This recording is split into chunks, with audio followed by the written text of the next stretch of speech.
Hello, ladies and gentlemen. Hope you're all doing very well.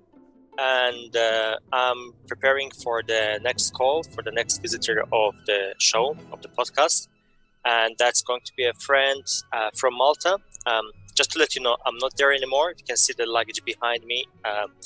I've just landed to the new destination, just landed a few days ago. And you have already had the chance, if you watched, to see my first guest from who I connected to through the new destination. And I hope you'll find this new conversation very interesting for you. It will be full of different stories of the person's life. And she has a lot of things to share with you. I told her that I was going to limit her a bit. And I guess we all will enjoy what she's going to tell us. So let's all warm welcome Adelina from Russia with love. And here she is. Hello, Adelina. Hello. Thank you for nice joining the call. All pleasure is mine. Thank you for inviting. Thank you. I just thought that you have a lot of stories to talk, and I might be one of those bad interviewers who won't give you much chance to do so. But let's go step by step like I usually do. I give you the stage to introduce yourself. Mm-hmm.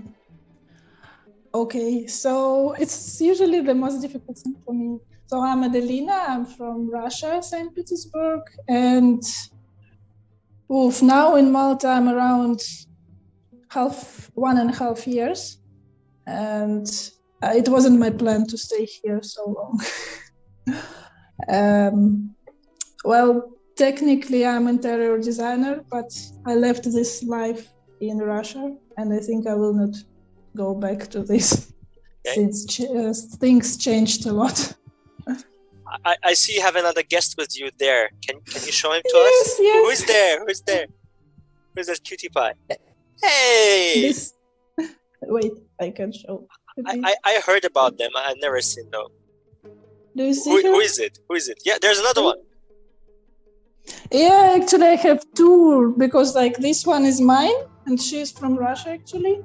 Okay. And another one is a dog of my friend.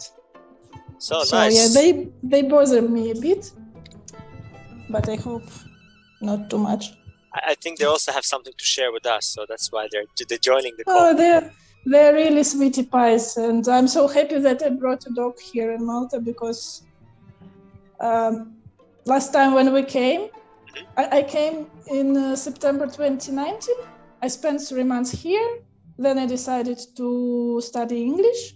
So I went to Russia, had holidays there, and came back in January 2020. And again, my plan was to stay here 3 months. I bought a course, and I even I didn't bring things for summer, because I knew that I will stay here until March and then go home. But so basically you became a victim of the plan changes due to the COVID situation, right? Actually, yes, but I was lucky, because I wanted to stay in Malta longer, but at the beginning I couldn't, and it was complicated, these things with visa. At the beginning it was fine, because I just extended my course. Well, I had a flight in March. Okay. And exactly 1 week before my flight, everything started, and I think airport it already was closed. I now don't remember clearly. I'm sorry. Just give me a second, because they're really Sure. See?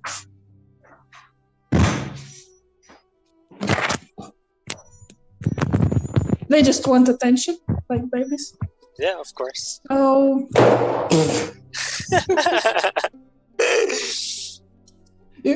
I don't have a special, I use a phone, and I don't have a special holder, so how I hold my phone, it is a bottle of gin and a box of candies or something like that. So Russian style, basically. Bottle of gin, now it's already there. What you have around, and you just use, and it works.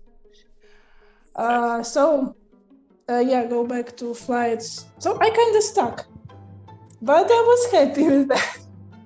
At that moment, I was really happy. But what was passing through your mind at that moment? I mean, the plan changes, not everyone is getting them very easy. A lot of times we get frustrated, we become nervous, and especially when there's such a thing like pandemic going around and everything is locked and you don't know what's about your family, your friends down there, down here, and you're in a new place. I mean, you must be a bit lost at that moment or completely lost at that moment. What helped you to take a decision like, okay, I'm going to stay here, that's what I'm going to do? I think at the beginning I wasn't lost. I was more really happy because... Okay. So you're trying to run away then from the cold of St. Petersburg? Actually, yes. Yeah, I never thought that I would leave my country for real. Mm-hmm. I had a dream, I dreamed about living in the sea somewhere where the climate is warm because, I don't know, I always felt really bad in Russia and very depressive, especially if you know about St. Petersburg, always rainy, very gray, and this is not about me. But it's always seemed that to go abroad and live there, stay, it is something,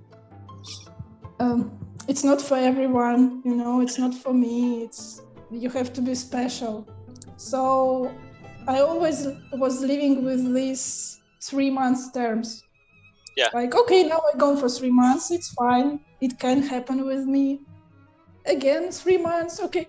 Really, I think only now I start to realize that I already living here in Malta. I spent here more than 1 year. You don't live in Russia anymore, especially with all circumstances.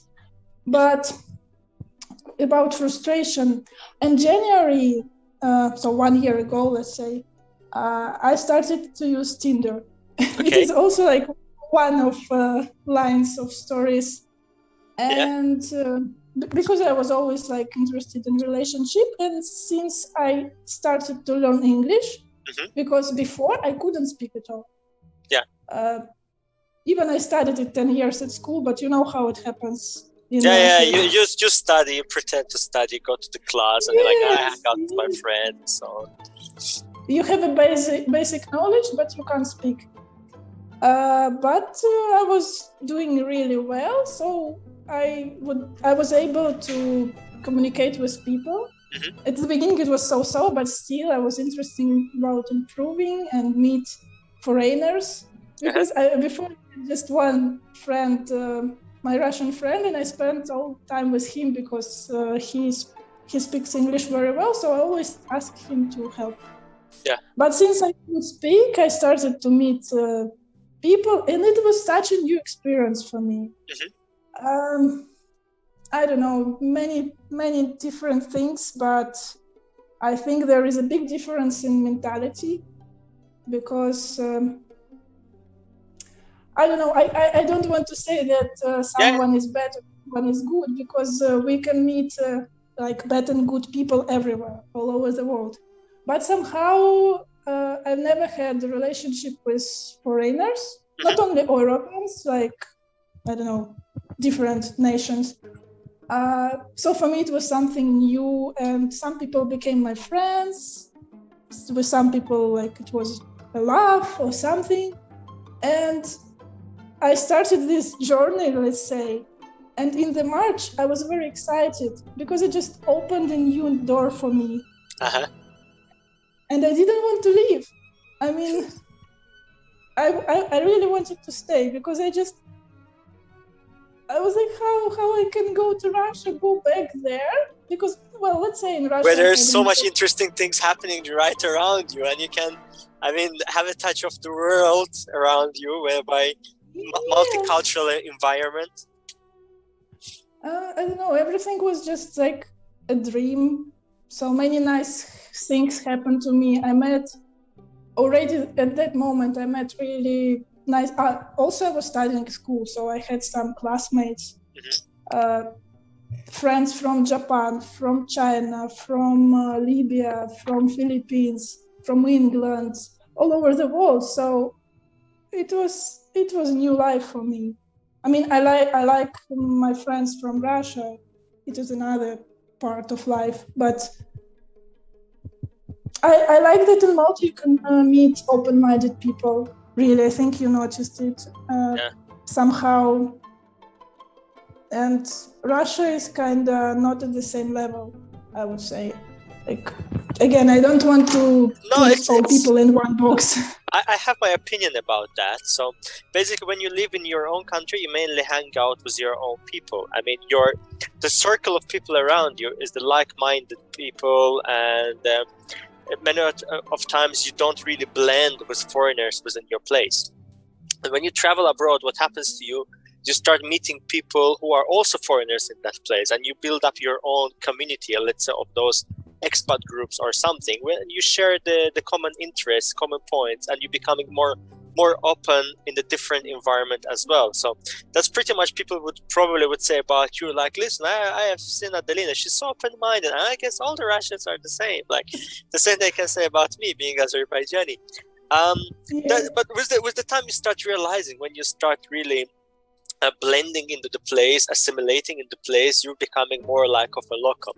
At the moment, you're still enjoying that moment of being a foreigner in the new country and enjoying this vibe of meeting new people and this euphoria around you, which is cool, which is a great thing. I love it. And being able to enjoy it and experience that during the lockdown, I think it's pretty cool for you, right? Yes, and the thing is that I would say my life didn't change that much at the beginning, because there were good sides and bad sides, because I was living, I still live with my friend and her 3 kids. Like, I help her. And since March, I think they closed schools. Yeah. So all 3 kids were studying online, and it was complicated. And we had a smaller house, so like it wasn't that enough space for everyone. And mentally, it's quite hard. Yeah. And I think at the beginning we stopped meeting people at all, because everyone was a bit frustrated, and like I didn't feel really that we have pandemic around, because in Malta it's like, okay, you go out, there were empty streets maybe, but the sun was still shining, I still could go to the sea. Well, maybe in the spring I wasn't swimming, but later we were going to the beach as usual. And I've never been a party person, so like I don't need clubs, bars that much, really. I enjoy the nature, and I still could do that. So sometimes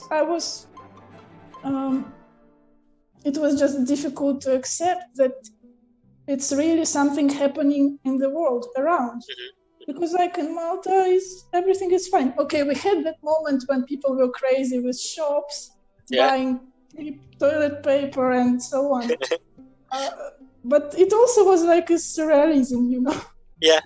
Oh, but like, we will not do this. We are not crazy, you know? Like, it's not true. It's not, It was a bit like... The big difference for you and the people who lived there before is we have seen Malta out of pandemic time, which is totally different. So when it's coming to the springtime, March onward, it's getting really, really crowded and full and busy and amazing and noisy and annoying at the same time. You'll start getting more and more people visiting and coming from abroad, and it's becoming like a pot where everything is being mixed, you know. It's becoming like crazy life. I mean, some people really appreciated the moment of being under the first lockdown because they could enjoy the Malta to themselves. But at some point it becomes, no, that is too quiet. We're not used to that. And for some business, it was a huge hit and people were losing the jobs, and which is not a positive side of that. But on the other side, the person who just came, they accept Malta as it is. So, that is normal. I mean, nothing really changed in my life. It's still there. But you don't realize how the things are empty versus how full they were a year before, you know? But yeah, you just mentioned the nature. And was it the time when you started exploring the Gozo and other hiking routes? Because... no. It happened much later, I think, just in the autumn, somewhere in the autumn, maybe later. because then I don't remember when the group Malta activities started, because I joined it when they had just the WhatsApp chat. Yeah. I think it was sometime August, September. Yeah, maybe September. So like things changed. At the beginning, I didn't meet people that much, just sometimes, and then we had somehow like we made a group, like separated group from all these Malta activities. So I think we started first hikings all together with guys. I mean, it was just nice idea to spend time together. And at that moment, we didn't have these restrictions like limited people or something like that. Maybe mask already we had, of course, but we still could go outside easily. And then, I always loved Gozo, and I want to explore it more. Now I'm kind of in pause, because again, of course I can go together with my husband or with like one friend, but I like this group hikings. And then to finish it somewhere at cafe with lunch or dinner, very nice. And now it's not possible. I will stop you for a moment there, because you mentioned husband. This is a new term you introduced to the talk. Just a few minutes ago, you were mentioning that you came from Russia and everything. And there were some changes, big changes in your life in the past few months, from the moment when you decided, okay, I'm not going to go back to St. Petersburg. I'm going to continue studying here. What then was happening to you? What were you doing afterwards? I mean, you're meeting people and stuff, and then... That is again about this Tinder story. Yeah. So I kept going meeting guys. So I think I stopped for a month maybe or something like that when everything happened. But then, we still want to communicate with other people. So I chatted a lot. Like I had so many chats, and not only guys who was here in Malta, but in other countries as well.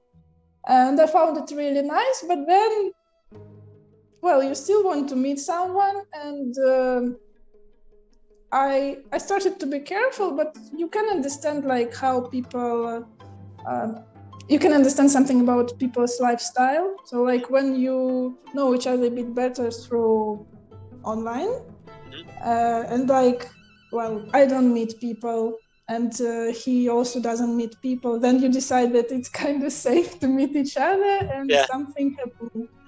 So I was doing that, and I really had a nice experience, and still many friends from there. So because some people blame Tinder, don't like, but I want to say that it's nice app. Maybe, now there is a Facebook dating, if you know, maybe, I don't know. And it is better. It is actually where I met my husband, but much later, because so I had this exploring, and relationship and friendship and love. And then I stopped doing this because I was no success, I mean,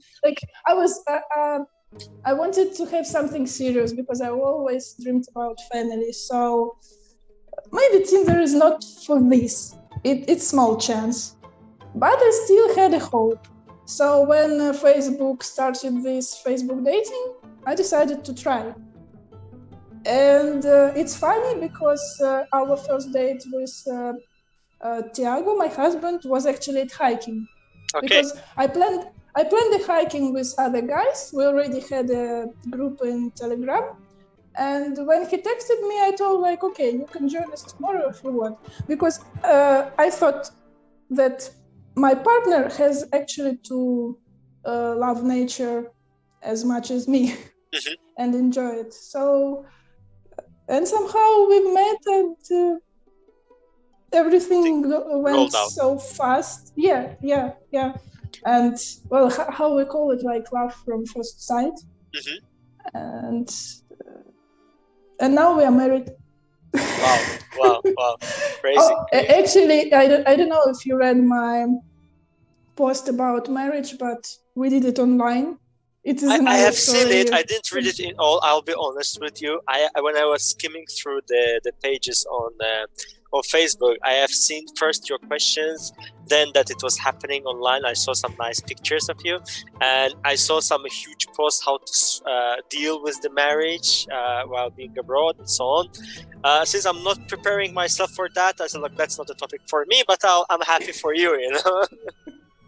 But it's like. I will not go deep into this because too much details, but just few things that, again, pandemic helped us somehow, because I was studying 1 year, okay, and then my course finished. Yeah. But last time they refused my visa, so I was in appellation process, complicated. My flights were cancelled again and again. And luckily I could start again here. But at one moment the process finished. So they didn't tell me anything. I think because they don't know exactly by themselves like what I have to do. Okay. But technically it means that I have to go to Russia, I think. So that's why we were in a rush. But here in Malta we couldn't do this so fast because it takes around 2 months at least. And then we found this option with Utah State in USA. All because right. 1 year ago they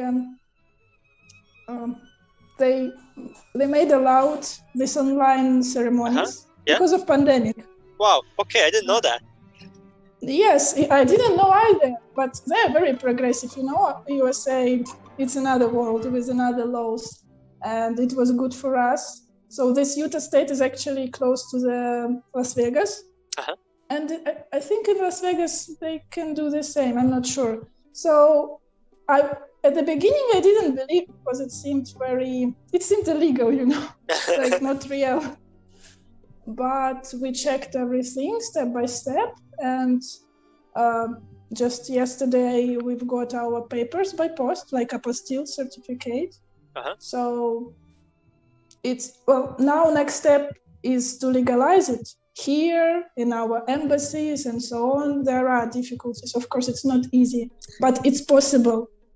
Can you imagine? We were here in Malta. This officiant, he was in USA, and let's summarize it. You're coming from Russia, and your husband is coming from. Basically, he is from Brazil, but also he has Italian passport. So he actually. So let's say Brazil-Italian. So he's Brazil-Italian. You're Russian. You're in Malta, and you married in America. Guys, that's 21st century. Welcome. That's what we're asking for.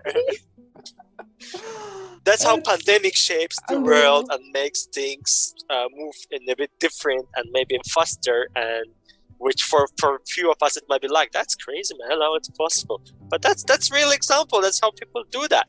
I mean, it's also you can say like the dating life is changing. I mean, I remember I'm a bit old school, you know, like the times when you see the lady you like and you approach her, try to talk to her, and then she kicks your butt out from the place you are, or you know, this all this Tinder thing, it's crazy. But when you talk to some people, I mean, of older generation, you talk about like, no, guys, that's not serious. You know, like I still like meeting someone from internet. How did your parents react to that? Well, you know, actually, I'm also kind of old-fashioned. So for me, these things of 21st century, I accept them. They're very hard. Like. I'm still a bit, my one foot is still there in the past. Yeah. And I like offline. But at the same time, I'm an introversion person. So we had this joke, like about isolation. I don't know how to say it properly in English. Like people who are introverts, they actually knew about isolation before pandemic. Yeah. And so it's also a good part, because for me it's not a problem to be alone. And that's why I wasn't that frustrated.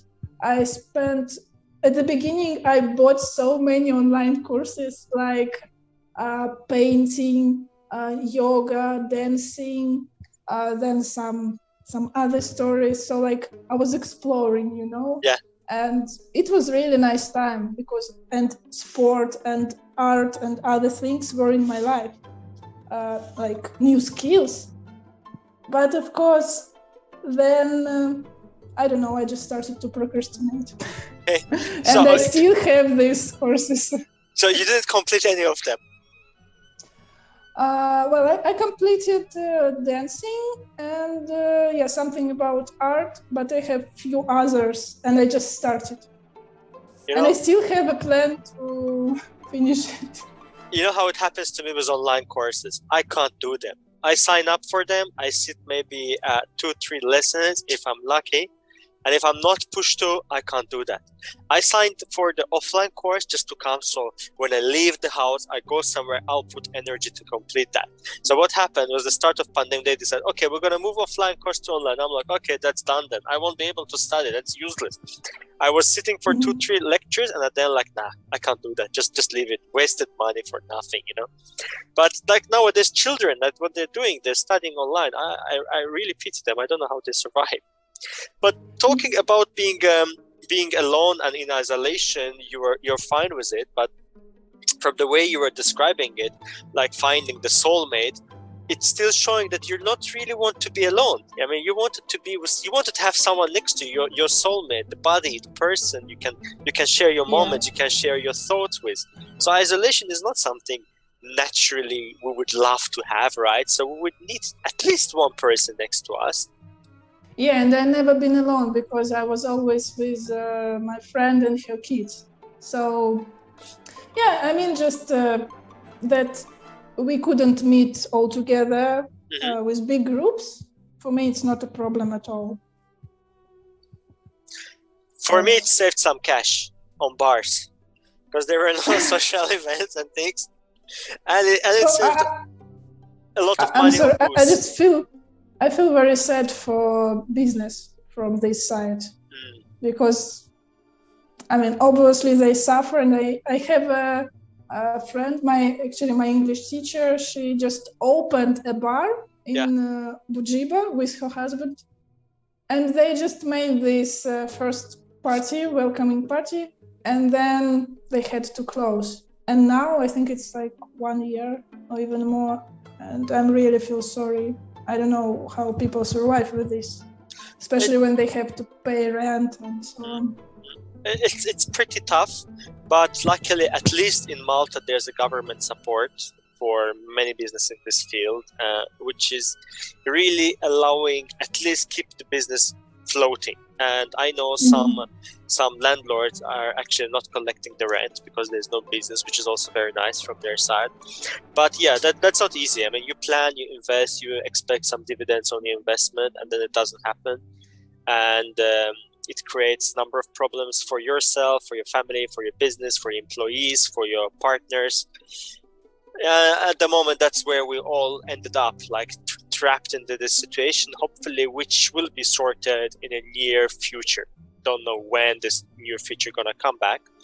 But well, they plan to in June. I think they plan to open everything in June. I don't know if it's possible, but they're hoping. Yeah, we're all hoping for that, at least temporarily. Like for a couple of months, let the businesses breathe a bit. Have some fresh air coming in and some cash in the cash flows.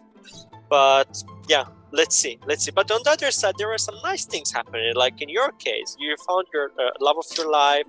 You're starting a new journey in a really fast pace, and it's a brave decision. I mean, would you be able to be so brave without pandemic hitting behind you, just explaining you the real values of life, and you're exploring your own values for things? Good question, but I think no.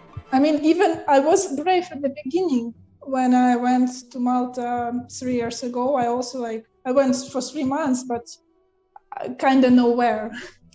So my friends always told that I'm brave in this decision, but still I wouldn't risk especially when also you have these questions about money, what I will do if something happens, So I would say the biggest price what I paid actually for all this, that I haven't seen my family already for more than 1 year, and I will not see them mostly longer. But I believe that we have to pay for everything, like universe gives you, but it also takes something from you, and it's not something bad. I mean, it's not like about health or your life. Just you have to sacrifice a bit, like something. So, but it's fine. I believe there are no good things are coming without any sacrifice. There's always shall be some compromise. It's a matter of giving and taking back. So you mentioned very well. Universe gives, and from the other side, you have to give something back. Yes. And taking from your past year, what you've learned, what you probably explored yourself from different angle, and you learned something about yourself which you wouldn't imagine before. And maybe there is something you would like to share with others, or just give some hints or tips to others about for them to look into themselves and perhaps to look deeper somewhere where they couldn't look before and find answers to the questions they were asking themselves for many years or months or days. Difficult question, because many things, but maybe I would suggest actually to be open to this to online system, like to this 21st century things, because once you open something, you understand that actually there are so many opportunities to develop or to just entertain yourself or others. And even sometimes we had to explore things together with kids. So I would also say that support, of course, is very important. I think now I'm thinking again about your what you told about isolation, that actually I wasn't isolated. And if there is a possibility to find a buddy, let's say, it's a really good thing, because even in some online courses, they recommend you to find another person, maybe from your place or someone with the same age, same gender, whatever, to have someone to share things, like not too close, just with yourself. Yeah, I would say like just keep being open.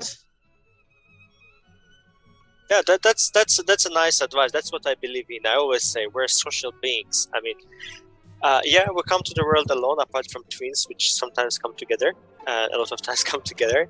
But we're meant to live together, and to live together, we have to be very sociable. At least in a way, some sociable, and we need people. At least I can say about myself, I need people around me. I can't imagine going to some place and being there alone. Okay, I can enjoy for the first half an hour or two, maybe. Then I'll go crazy. I don't necessarily need to talk to people. That's another thing. But at least I can see them walking around and maybe smiling. Better if they smile. That's interaction is already fine with me, So what you say and what in the courses they teach, having the tandem partner, is like people can support each other. That's a very important point. I mean, you also need to look for people who are gonna lift you up rather push you down. So that's another thing of having the right body next to you, so the right person next to you. I would also tell about sharing. Like, don't keep things inside yourself, because sometimes people are afraid about sharing. Like they think no one needs it, or it will not be interesting to others, and so on. But so many times I actually realized that it is necessary. I mean, I'm talking about myself. I just read someone's story or look at someone's, pictures, and I find something important for myself. So it's like your idea about these videos and sharing other people's stories. I believe it really can help someone. Well, for someone it's just entertainment, but I don't know, sometimes you can find answers for your questions somehow. It's like a magic. That's basically how the idea came from. Basically, I know that there are people having some problems and they will never show it out, They will never talk about it. They would even hide it from themselves. That's a problem. Sometimes we don't admit that, okay, that's not a problem. That's a situation. That's a moment. And it's very important to be able to accept it and maybe to talk about it or seek help regarding that. And especially during the pandemic, I can really see that there are a number of people who are suffering certain moments or having the difficult times, let's say, right? And regardless what people share on their Facebook stories of happy life, behind these happy life stories, there are always some moments of tears and sadness which people keep to themselves. And those moments make our life really hard, which in fact, the life shouldn't be so hard if we really get out there and let ourselves be free. And the idea of this podcast is, if those people who are shy to share their stories, they can listen to the stories of others who found a courage to go out and to talk maybe a part of it or maybe all of it, I don't know. And maybe they would be interested to join as well and to share their stories. This is what whole idea about this video podcast, which I'm running, looking into psychological side and the impact of COVID lockdown on the human psychology, on our lives, and maybe that would be interesting to some people, I don't know. And if you guys really like those videos, you want to see more, press please like button, share it with your friends, subscribe to YouTube channel so I can see that, yeah, exactly, here and there. So I can see that there is really people watching it, and I'll keep on bothering people to share their stories with us, because trust me, there are some really, I have so many great friends like Adelina and others who have so many nice stories to talk to share with you guys. And I also want to hear the stories of other people who are not my friends, who are out there. And in fact, after a few episodes, I have another idea, which is going to be open for a public, when I would like them to share their stories without my presence there.